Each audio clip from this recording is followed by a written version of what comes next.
Building more affordable new homes is an obvious solution to helping tackle the housing crisis. But the regeneration of existing properties is also key. By investing in current housing, Magenta Living is helping to create vibrant homes and neighbourhoods, all with the involvement of local people. Louise Hulland went to Birkenhead to find out more.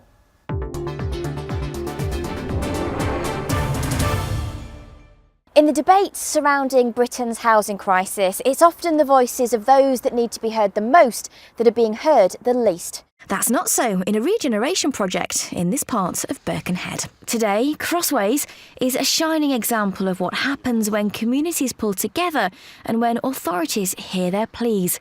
But it wasn't always like this. Just went really downhill fast. People moved out and the kids were getting in and wrecking the houses and stealing what they could, and it was just really, really bad. So cold, weren't they? Well, I suppose the last 10 years. Damp, and, smelly. In the winter time, you could get pneumonia in there, that's how bad it was. But then something changed. The residents of Crossways were given the chance to take back control and work directly with their housing association to make real change. They mentioned about the housing and what was going on.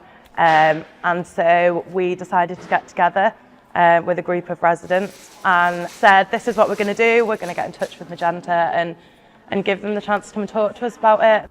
Part of Magenta Living's approach is that we work with communities, we work with a range of partners, and originally our proposals were to probably clear the estate because of its unpopularity, but actually local residents were saying they wanted to save the estate, and working with them we've managed to come up with a proposal that actually sees some selective demolition, but actually we're investing in some homes, and hopefully we want to build some new homes on cleared parts of the estate.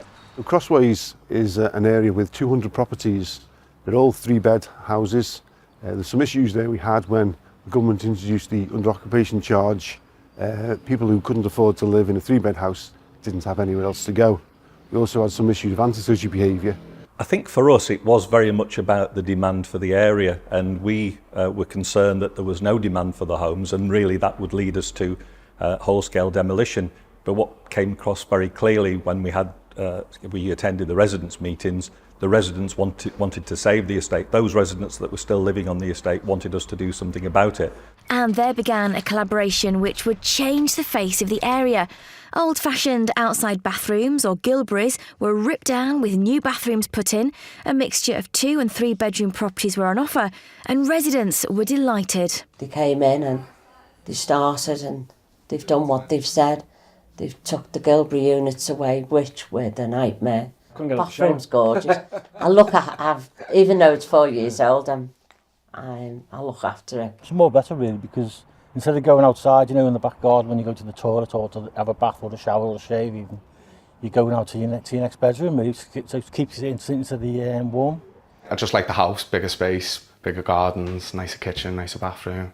But Magenta Living offers more than improved housing, including a course called Inspiring Dreams, a programme aimed to support residents to develop skills and knowledge to help them achieve more in their lives. And that helped me get a bit more, come out of my shell a bit more, if you know what I mean, and set goals and meet some new people and help them as well, as long as we can all help each other and stuff, really. The Crossways scheme has shown that the housing crisis is not just about building new homes, but it's also about how existing unpopular housing can be secured for the future. The whole project in general has meant it's been a really important example of what happens when we go out and listen in communities without an agenda. We can take a step back and say to the community, tell us what you want, and something amazing has come out of it.